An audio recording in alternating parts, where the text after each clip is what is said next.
Hello, everyone. Sorry to be late, keep you waiting. The room looks a little strange with no Matt and no Saeed, but we do have Jennifer McEwen-Williams back in the briefing room after a few months away. I know we're all excited to have her back, as I'm sure you are as well.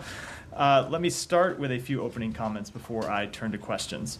This weekend, Vice President Harris joined Ukrainian President Zelensky and leaders and representatives from over 90 countries in Switzerland to discuss a principled framework for peace in Ukraine.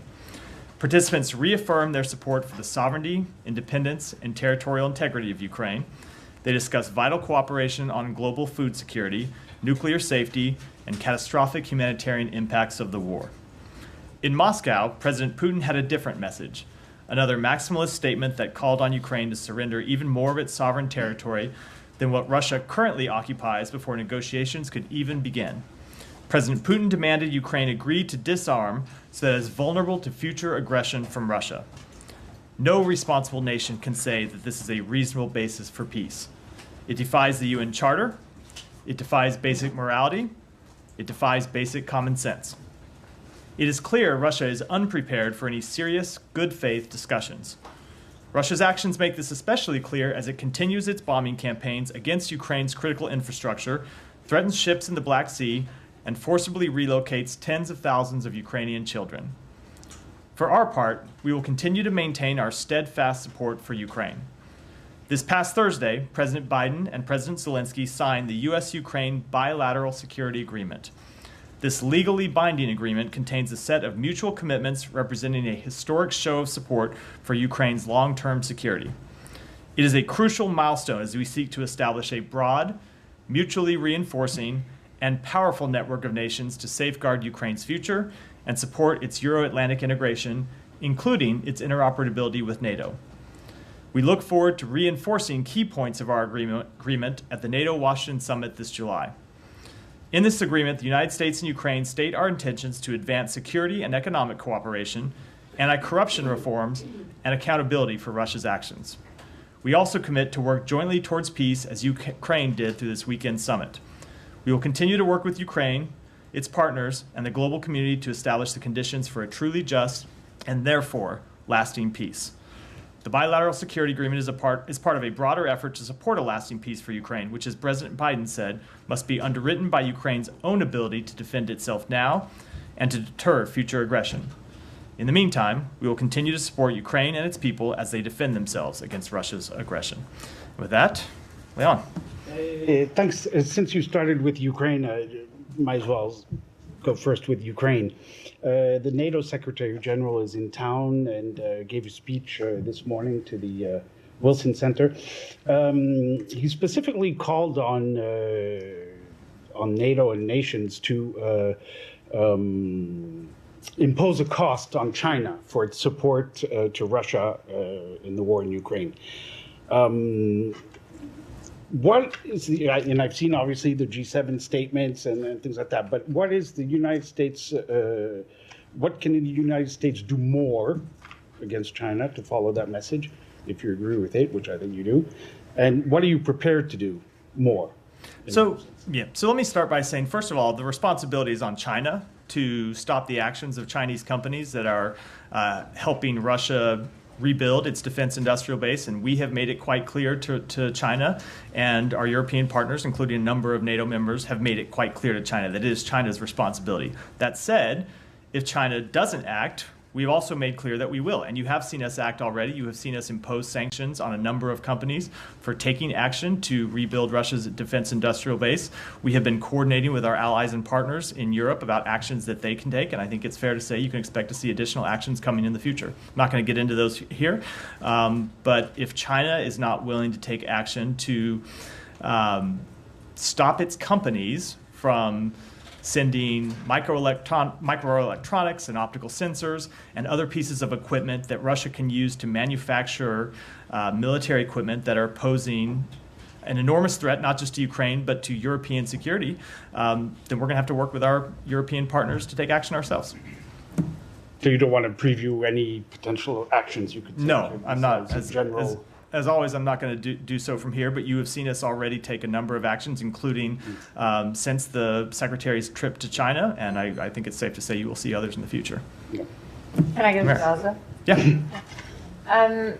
I'm just wondering if there's been any progress on the ceasefire talks. Has there been any progress on the workables and not so workables of the Hamas counter-proposal since last week? We continue to have conversations with the government of Israel, the governments of Egypt, and the government of Qatar, but I'm not going to get into the status of those conversations or any detail about those conversations from here. We do want to bridge the differences where we can. As you heard the Secretary say and as the President say, there are a number of things that we just think are non-starters and shouldn't have been in the response, go beyond what Hamas demanded previously, and hopefully those are demands that Hamas will back down from, because we don't think that they're workable. But there are a number of areas where we think we can find agreement.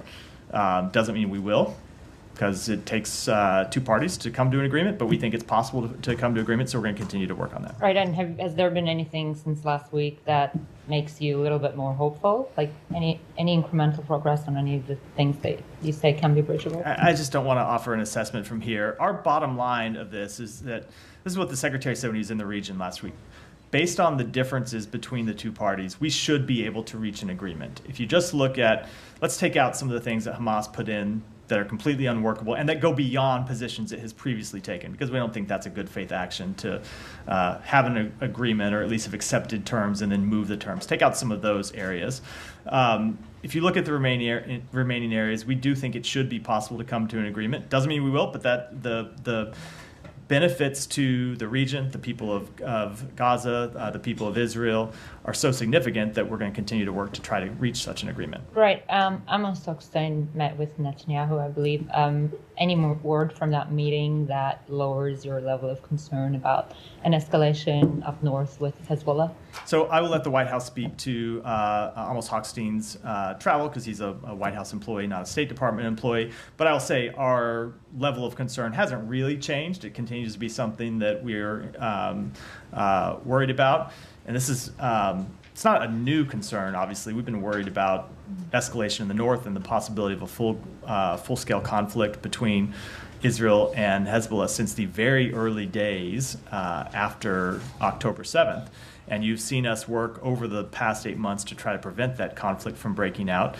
You have seen Hezbollah escalate in the past few weeks with the number of strikes across the border, with the number of drones, and you've seen fires breaking out in Israeli villages. These are strikes that Hezbollah is conducting against civilian targets. So you have seen escalation that should stop, that we think they should refrain from. But our assessment of the situation continues to be that the best way to get a diplomatic resolution in the north, which we think all sides ultimately prefer, is to reach a ceasefire in Gaza. And so the two are related. Doesn't mean you can't say with 100% certainty that you wouldn't be able to get a ceasefire in the north without resolution in Gaza, but certainly having a ceasefire in Gaza makes a resolution in the north much, much easier. And given that ceasefire still remains elusive, in the meantime, is the message to Israel, don't do anything in the north? That's the U.S. message. We have made clear we don't want to see escalation at all in the north. We've made that clear directly to the government of Israel. Now, look, there is, as you've heard us say before, there's a situation that is untenable for Israel, and it's untenable for Lebanese families too, tens of thousands of which who have been forced to leave their homes and have been gone for over 8 months now and can't return to their homes because of the conflict there. So it is a situation that has to be resolved. But our preference is that it be resolved diplomatically, and that has been Israel's preference too. They've stated it publicly, they've stated it privately. Yeah. Matt, do you have any comment on the dissolution of the war cabinet? I don't. That's ultimately an internal matter for the Do government. you anticipate this will make conversations with the Israeli government more challenging, easier, particularly around the ceasefire? No, I'm just not going to offer any type of assessment about what it might mean. Ultimately, those decisions are decisions for the government of Israel and for the people of Israel. We will deal with whatever government is in place in Israel, as we have since the beginning of this administration, as the United States has, going back a number of administrations and over a number of different governments of Israel. It doesn't change our fundamental strategic interests. It doesn't change our fundamental assessment of the situation. We'll continue to have the very direct and candid conversations with members of the Israeli government as we have for some time. And the Israeli government over the weekend announced these tactical pauses that they say is meant to increase the amount of aid that's going around Gaza. Aid groups say they haven't seen any impact at this point. What's the U.S. read on this? So that is a step that we very much welcome. It's something that we have been encouraging for some time. Our special envoy for Middle East humanitarian issues, Lise Grande, has been directly advocating for these pauses in her conversation with Israeli officials, and she's been doing that because of her work on the ground, meeting with UN relief agencies and other relief agencies about what they need to be able to deliver humanitarian assistance inside Gaza.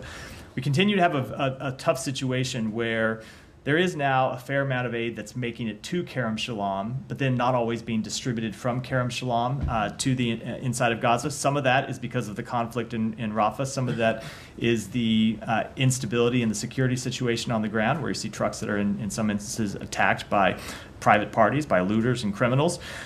This removes one of those obstacles. Now, look, it'll probably take a few days to see how it's actually implemented for people to adjust to this new reality, but we think it's a step that's very positive that ought to improve the distribution situation inside Gaza. And how does the U.S. intend to hold Israel accountable for honoring these tactical pauses? We've seen a number of instances where they said that areas were protected, that humanitarians would be protected, and then ultimately the results on the ground don't bear that out. So ultimately we judge Israel by the results. And when it comes to either, it's not just a question of humanitarian pauses, it's to the question of how much aid gets delivered. The pause ultimately is only a means to an end. The humanitarian pause is to ensure that, number one, aid can get delivered where it needs to go, and number two, relief workers have certainty that they can carry out their jobs without being hit by an airstrike or by tank fire or by any other kind of ordinance. So it's important that Israel has put this step in place, and we'll watch how it's implemented. And if there are changes that need to be made, we of course won't hesitate to make that clear. Can I just ask one thing on that? You said we will judge Israel by the results. So it was April the 4th, President Biden basically threatened Israel to put conditions on aid if it wouldn't do a better job of protecting civilians and if more humanitarian aid wouldn't go into Gaza. It's been more than 2 months.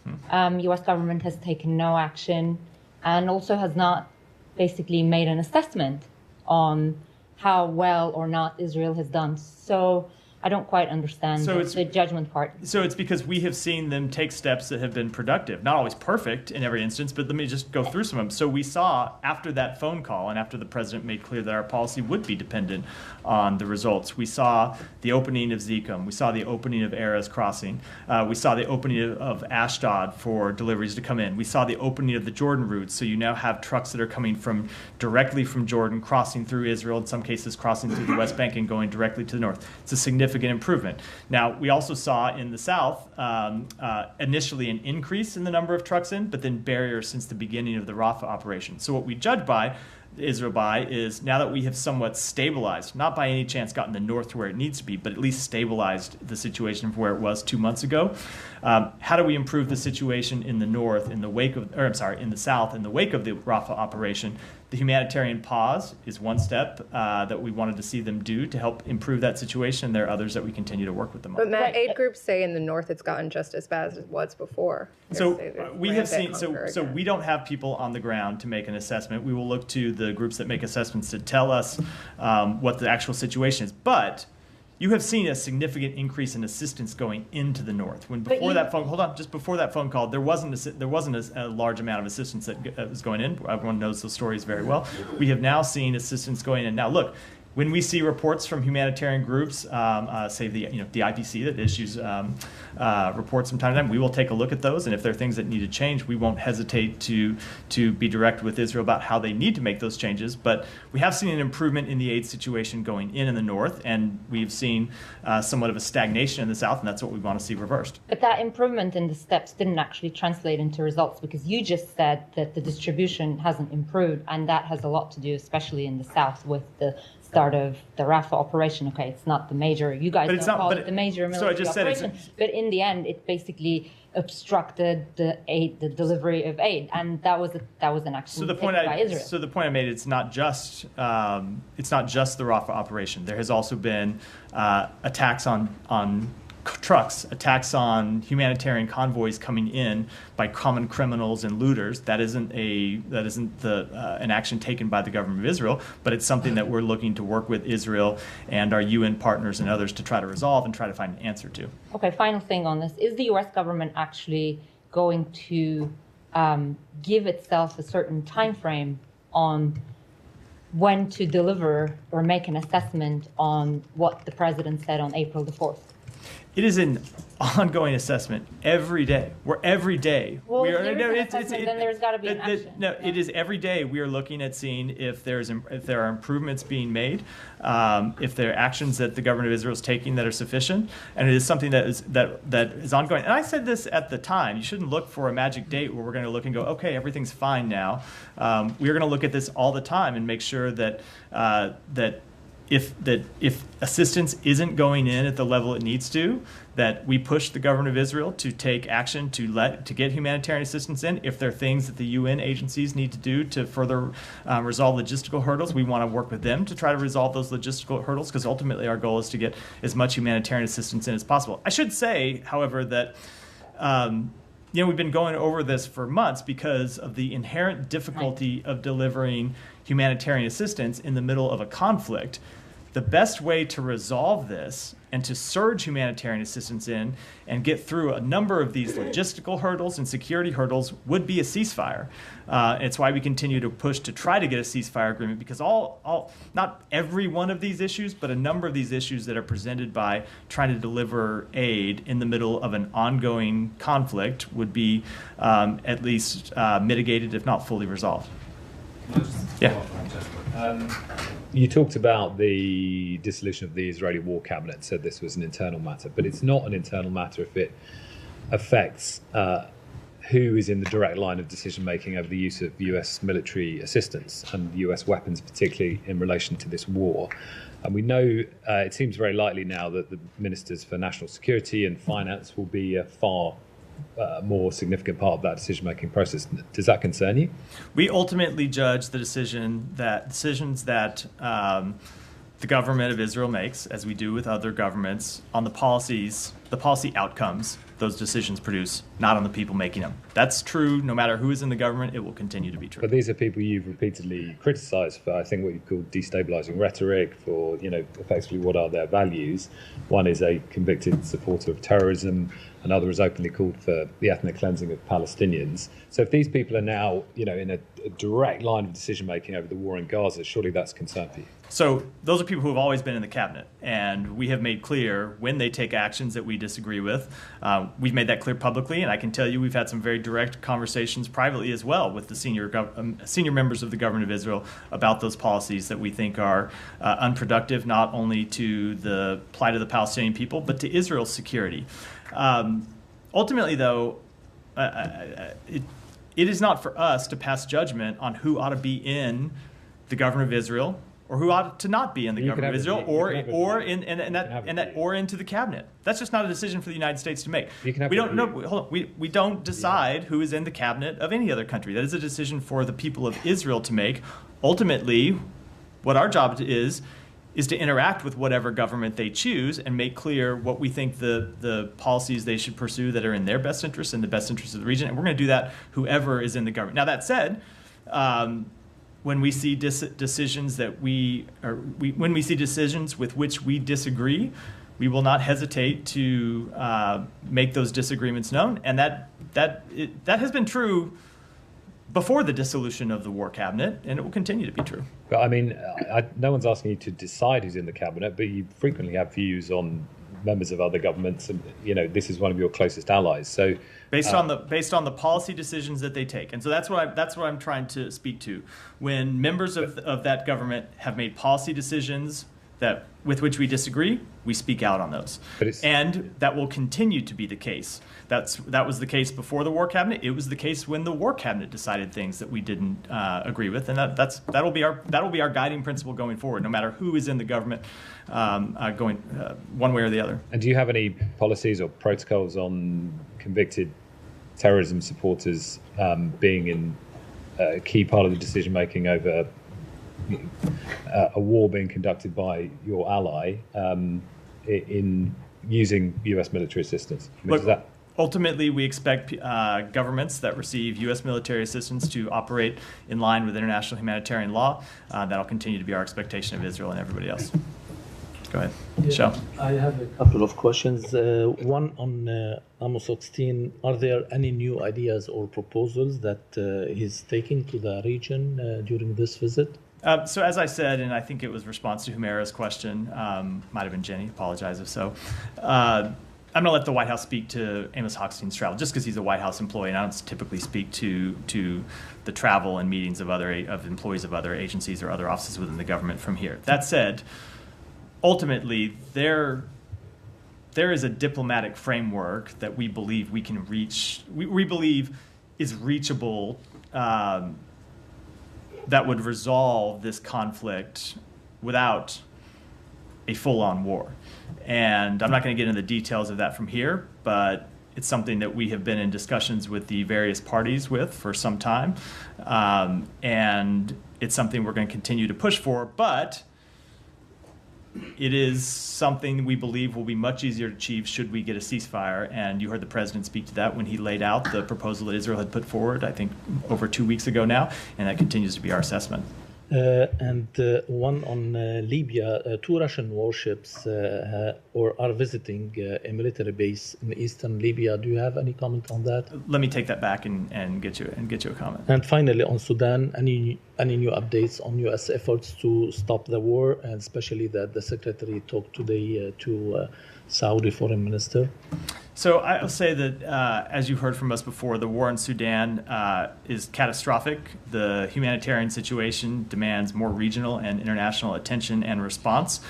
We are deeply alarmed by the reports of ongoing atrocities, including ethnic-based killings. We are demanding an end to the fighting in El Fasher and that all parties protect civilians, as indicated by our work to pass a UN Security Council resolution last week on June 13th.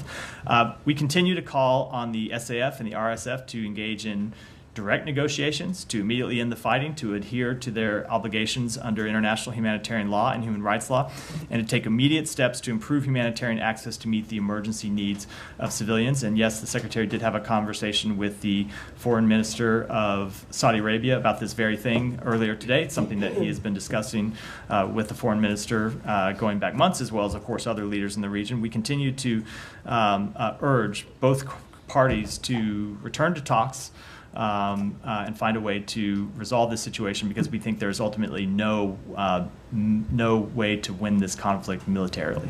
Thank you. Prem, go ahead. Thanks, Matt.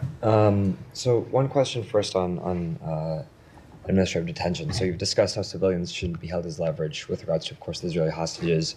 Israel has held thousands of Palestinians in administrative detention for months with no trial or charge. Our colleagues at CNN and the New York Times, of course, recently reported on a prison camp where thousands were rounded up and allegedly abused, tied up, assaulted, stripped.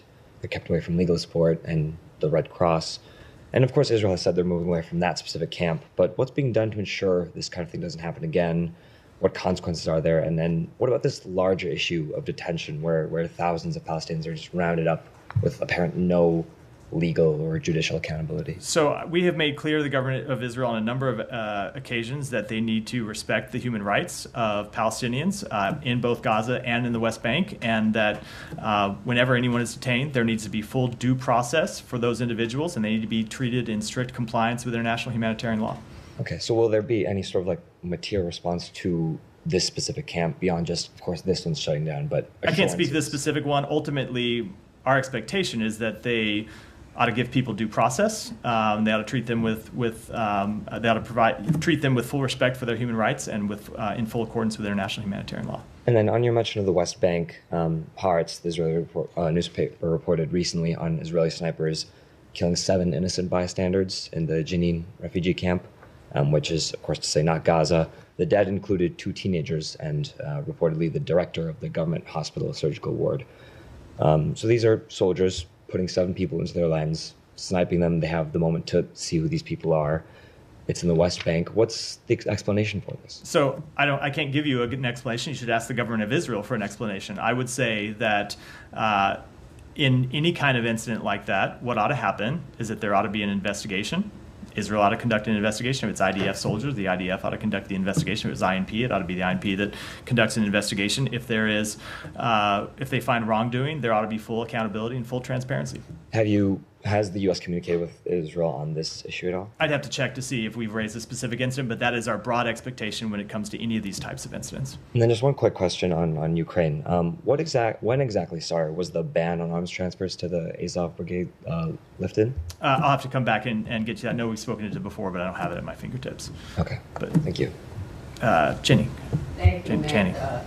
Regarding Russian President Putin's visit to North Korea today, Korea time, what are the United States concerns about the meeting between Putin and Kim Jong-un and their cooperation? So it's not just that these are concerns of the United States. We believe that deepening cooperation between Russia and the DPRK is something that should be of great concern to anyone that is interested in maintaining peace and stability on the Korean Peninsula, upholding the global non-proliferation regime, abiding by UN Security Council resolutions, and of course supporting the people of Ukraine as they defend their freedom against Russia's invasion. We've seen, it's not just the United States, we've seen other countries express concern about this deepening security partnership. We have seen over the past few months the DPRK unlawfully transfer dozens of ballistic missiles and over 11,000 containers of munitions to aid Russia's war effort. We have seen those munitions show up on the battlefield in Ukraine, so we know that they are using DPRK ammunition to threaten Ukraine and kill Ukrainians. And so we will continue to make clear our concerns. We don't believe any country should support this deepening relationship, and we will continue to call for Russia to respect all UN Security Council resolutions with respect to non-proliferation, including ones that they voted for. One more quick. Commander of the U.S. and ROK combined forces, General Paul Nakamura said that he said put the brake on the South Korean government loudspeaker broadcast against North Korea. Why should South Korea stop taking legitimate countermeasures against North Korea's drone provocation? You know, I didn't see that comment. I would refer to the Pentagon just to speak to it in detail. Thank you. Thank you. On North Korea and Russia, has the State Department observed any transfer of military intelligence from Russia to North Korea at this point, and is that still a concern? I don't have an assessment to offer on that from here. And then can you say if the timing of this visit right now, Vladimir Putin's visit, is there any concern that he could be seeking more arms to break past the stalemate in Ukraine and launch another offensive? Oh, I think it is quite certain that he is continuing to look for arms to support his war against Ukraine. We have seen him get incredibly desperate over the past few months and look to Iran to rebolster the military military equipment that he has lost in Ukraine, to look to North Korea to rearm himself. And so I'm quite certain that that is what he's up to. All I can say is that we will continue to work with our allies and partners to support Ukraine as it defends itself against Russian aggression. If I were judging partnerships, I would look to the leading democracies and leading economies of the world as a much more reliable partner than North Korea and Iran. And last one, just Russia and China's interference in existing resolutions in the United Nations, and also rejecting new limits on Pyongyang. Can you say if that has impacted the U.S. ability to monitor the exchange of weapons between Russia and North Korea at all? Certainly it hasn't had an impact. It's why we were disappointed that the Russians vetoed the ongoing monitoring mechanism that was in place several months ago. That said, we're going to continue to work with our allies and partners to monitor such proliferation and to try to respond to it as effectively as possible. Jenny. Can I follow up on a question I asked you last week on Syria and Hodamutana? Why isn't the U.S. working to at least repatriate her son? I understand the court rulings around her citizenship, but at the time of his birth, my understanding is she was still a citizen, still a passport holder. So let me just say this. Repatriation usually is something that is reserved for U.S. citizens or the direct family members of U.S. citizens. We do sometimes resettle others who are non-U.S. citizens. It's something we've done with people from the detention camps in northeastern Syria. We encourage other countries to repatriate citizens and resettle citizens, because ultimately we think it's important that we reduce the size of these detention camps. So I can't speak to this individual case. I can never or rarely can speak to individual cases here from the podium, but I will say that repatriation has been a priority for us and will continue to be. Can you say if there's any discussion about repatriating him or her? She has offered to, stand trial here in the United States. She's expressed remorse. I just can't speak for all the reasons I think you can imagine. I just can't speak to the details of this type of case publicly, but repatriation and resettlement is something that we continue to support. Now, that said, there are often lots of times very sticky issues that we have to work through to make it happen, but it is something that we continue to pursue. And then on Evan Gershkovich, our understanding is this will be a closed trial. What is the U.S. comment on this? Are you concerned that this is going to be conducted in secrecy? So certainly we have a concern about that. We are going to attempt to attend the trial. Don't know if that will be possible. We have continued to have consular access to Evan at times. We will try to attend the trial as we try to attend the trial of any American citizens who are detained in Russia. But ultimately, I don't have an answer for you yet whether that's going to be possible. It will be a high priority for us to do so because the safety and security of American citizens is our highest priority. Ultimately, we're going to try to bring him home, and we're going to try to bring Paul Whelan home, and that continues to be our overriding goal. Do you know if Evan's to unlawfully detained Americans? Do you know if he's been moved from Moscow yet? I don't. Yeah. Thanks so much. A couple of follow-ups, starting from Evan. There were hopes in this building that the fact that they prolonged, the pre-trial detention for more than a year would open up some window for negotiation. Is that hope deflated? I'm just never going to make that kind of assessment from here. A few things I will say about the case. Number one, should never have been arrested in the first place. Charges against him are completely bogus, as we have made clear, and we believe the Russian government knows that they are completely bogus. That said, we're going to continue to try to bring him home. There was a significant offer that we put on the table for the return of both Evan Gershkovich and Paul Whelan several months ago, and we will continue to try to pursue their release, but I'm not going to get into the details of that from here. But the fact that they went further to schedule the first trial, what does it tell you about how serious they are in terms of? I'm just not going to make that kind of assessment. He shouldn't have been released. He shouldn't have been arrested in the first place. That obviously was a very serious breach of international norms. And so everything that follows from that is just one more action piled on top of actions that shouldn't have taken. So all that said, shouldn't have been taken in the first place. All that said, we're going to continue to try to bring both Evan and Paul Whelan home. I also can't help but ask about Asya Kurmasheva. Tomorrow marks another month of her arrest. Any update on your end in terms of recognizing her detention as wrongful? I just don't have any update on a wrongful detention determination. But you heard the president say that she ought to be released, and that remains our position. And he said that because he believes that it is wrongful. Right? He said that because he believes she should be released. And his Department of State does not recognize. We believe that she should be released. I can't speak to a formal determination at this time, but we've been pretty clear about the status of her case and what we think about it. Thank you. I want to go back to your opening statement on Swiss Peace Summit. I know you spoke about no-shows previously, but what do you make of the fact that some of the countries, 10 countries, including Brazil, South Africa, Saudi Arabia, India, and others, did not sign the final communique, which highlighted what you just said was about territorial integrity of Ukraine. In this stage of the war, the third year of the war, you say that I am neutral when it comes to Ukraine's territorial integrity. How doable is that? So every country has to speak for itself, and every country has to decide for itself. But if you look at the support that Ukraine got, you had over 90 countries that attended this peace summit. You had over 80 countries and international organizations that signed on to the final communique. We think both of those numbers represent a very significant show of support for Ukraine and for not just peace, but a just and lasting peace, something that we have always made clear is important. We're going to continue to work to make sure Ukraine has what it needs to defend itself now, but we are going to continue to work to try to secure a just and lasting peace, and we welcome the support from dozens and dozens of other countries around the world in that regard. Thank you. A final topic for me ahead of tomorrow's talks with NATO Secretary General.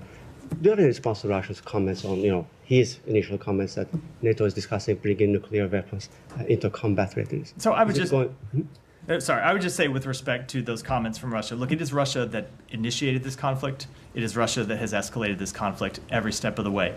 Not NATO, not the United States. Yeah, go ahead and back. Thank you very much. Iraqi media reports that the security advisor to Prime Minister Soudani has been strongly critical of your nominee for ambassador, saying she is ignorant of Iraq's current situation, is interfering in Iraq's internal affairs, and is disrespectful toward its neighbors. What is your comment? As you know, Tracy at the Senate just talked about militia roles, who they attacked U.S. brands last weekend. So I have a follow-up I'm not going to respond specifically, other than to say that the president has put forward a very capable, qualified nominee for ambassador to Iraq, and we urge a swift confirmation. And another question is: last week the G7, in its final communique, strongly criticized Iran, including for its nuclear program, its support for Russia against Ukraine, its destabilizing activities in the Middle East, and its human rights violation. Many of the participants has never criticized Iran in such strong terms before. Do you see this as a validation of your view that you are right about what Iran is doing and how to respond? So we obviously welcome the G7 speaking with one united voice about the threat that Iran poses and the threat that its destabilizing activities pose. And yes, we have seen a growing agreement on that question internationally, not just with our G7 partners, but with other countries around the world. Yeah, Alan. Can you say whether there has been any change in position or stance on weapons deliveries to Israel in the past week or since the beginning of Blinken's visit? You might have noticed some unsourced and unattributed news reports saying that they promised to release all restrictions that Blinken told Netanyahu that. Yeah, I did see those reports. So two things. Well, number one, no, I don't have any updates to give. But number two, just as a general matter, when you see reports in the Israeli media of things that the secretary supposedly said in his meetings with Israeli government, you should not always assume that those reports are entirely accurate.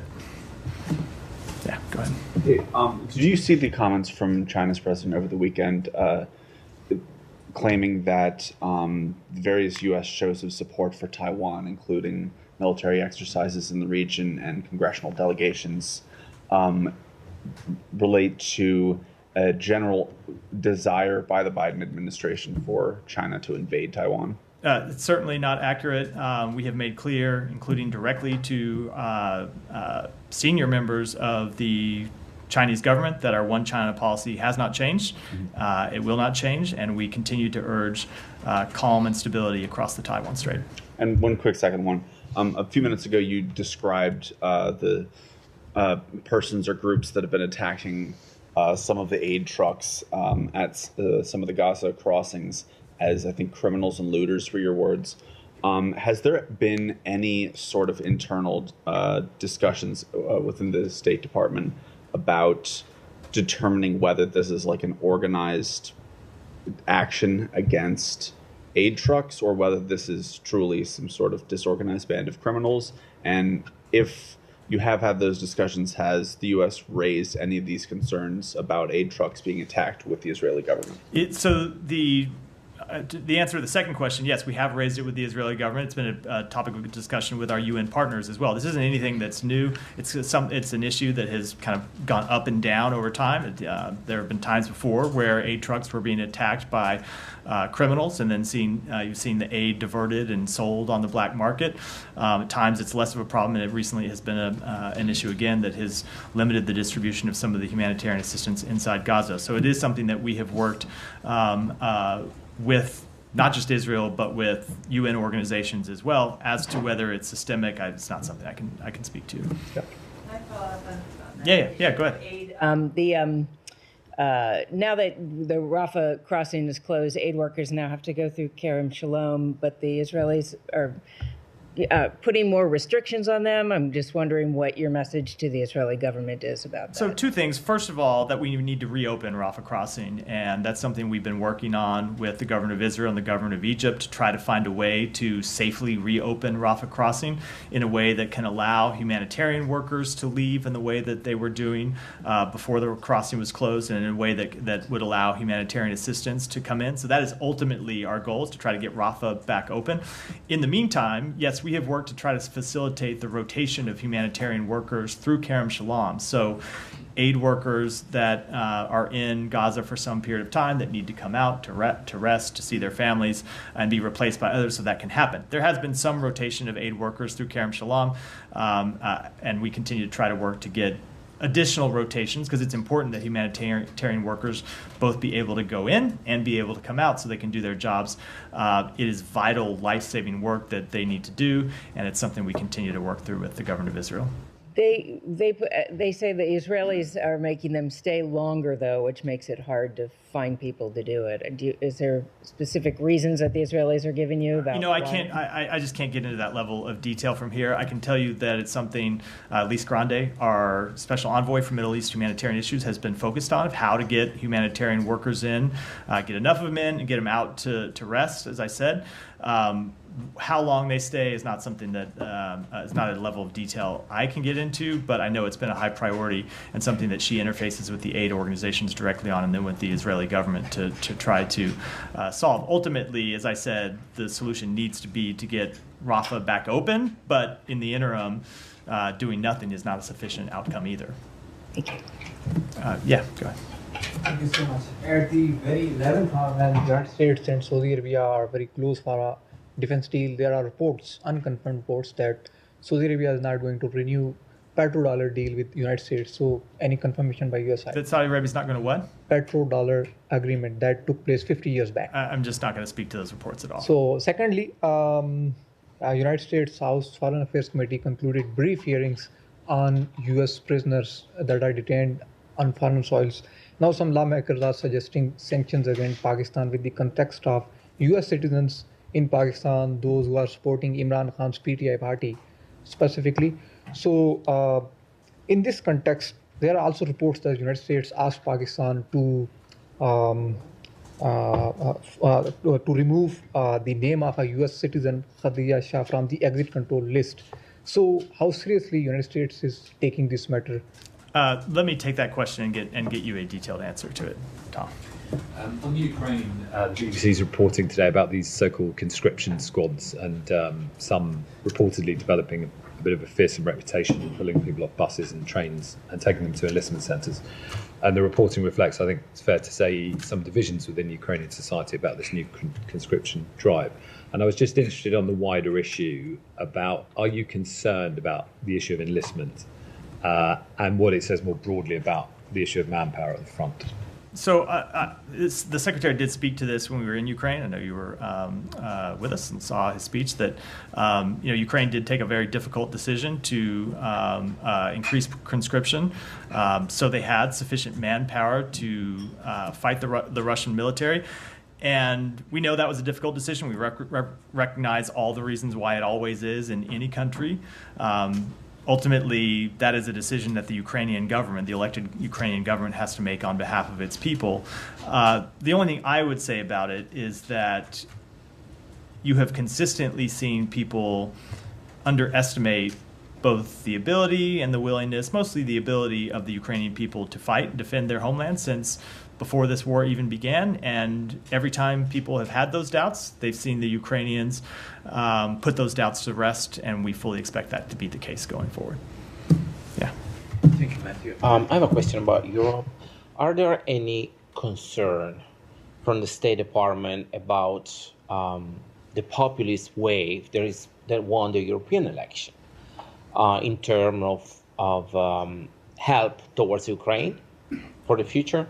And the second question would be that Italy won a lot of consents for the European Parliament, so it's kind of leading also after the G7. So what, like a state like Italy, can do more to support the United States in foreign policy looking at Gaza and China? So with respect to the first question, everyone in the room is going to roll their eyes when I say this, but we're not going to comment on elections in Europe or anywhere else. But that said, we have been heartened that one of the things we have seen over the past 2 years is a wide range of governments in Europe from across the political spectrum, sometimes even after elections that resulted in a change of government, continue to support Ukraine in its defense against Russia. And we expect that to continue. Look, obviously elections have consequences and elections have results, but when we have seen changes in government in Europe, we have sometimes, to the surprise to some of the kind of political prognosticators, seeing these countries continue to support Ukraine despite expectations to the contrary. And we believe that will continue because we believe the vast majority of Europeans recognize the threat that unchecked Russian aggression represents to all of European security. And then with respect to your second question, Italy has been an extraordinary partner for the United States. They were a great host for the G7. You heard the president speak to that directly when he was there. And we look forward to continuing to work with them on all of these issues. And anything else that can be improved in foreign policy to support the United States toward Gaza or China? Since Italy is going to be leading in the European Parliament. So I'll just say we will continue to work with them to advance our shared concerns on all of those issues. Thank you. Thank you. Prem, go ahead. Thanks. Just one other question on what you said earlier related to the issues of aid access, and then one issue being, of course, connection to folks on the ground in the north. What in the north? Folks on the ground in the north in terms of aid distribution. Of course, one pivotal group that's operated there is, of course, UNRWA, a group that has had issues from the Israeli government in accessing and operating there, and one in which, of course, the U.S. has also withdrawn funding. So I'm wondering, have you interfaced with the government of Israel on specifically UNRWA's ability to access and operate? And then secondarily, what is the future of U.S. support for UNRWA? I know it's been months of this ongoing open investigation. So with respect to the first question, yes, it's something that we have communicated directly with the Israeli government, and we have made clear that UNRWA plays a vital role in the distribution of humanitarian assistance in Gaza, and that work should not be in any way obstructed because they are, in many cases, the only means of delivering humanitarian assistance to the Palestinian people. And we've seen them continue to do that despite the controversy around UNRWA, and despite some of the rhetoric you hear out of the Israeli government. UNRWA's continued to play that role over the 8 months of this conflict. Second, with respect to the U.S. posture, there's a law that passed by Congress, and so we are now restricted from providing direct budget support from to UNRWA. We don't have the ability to. That said, the investigation that the UN has conducted, you saw one of them that finished. There's another investigation that is ongoing. We wait to see the results of that, but ultimately we have to follow the law that's passed by the Congress, and the law right now says that we cannot provide any direct budget support to UNRWA. So go ahead, and then we'll wrap up here. What happened between China and Philippines in the South China Sea? I think according to the Chinese Coast Guard, Philippine supply ship approached the Chinese ship, resulting in a collision. Do you have any reaction for what happened? Yeah, a few things about that. Number one, as you have heard us say before, we stand by our Philippine allies and commend the escalatory and irresponsible actions by the PRC to deny the Philippines from executing a lawful maritime operation in the South China Sea to deliver supplies to service members that are stationed at the Sierra Madre. The PRC vessel's dangerous and deliberate use of water cannons, ramming, blocking maneuvers, and towing damaged Philippine vessels endangered the lives of Philippine service members. It's reckless, and it threatens regional peace and stability. And finally, this escalatory incident is the latest in a series of provocations by the PRC to impede critically needed supplies from reaching service members stationed at the Sierra Madre, and those actions reflect consistent disregard for the safety of Filipino lives and for international law in the South China Sea. And with that, I think we'll wrap for today. Thanks, everyone.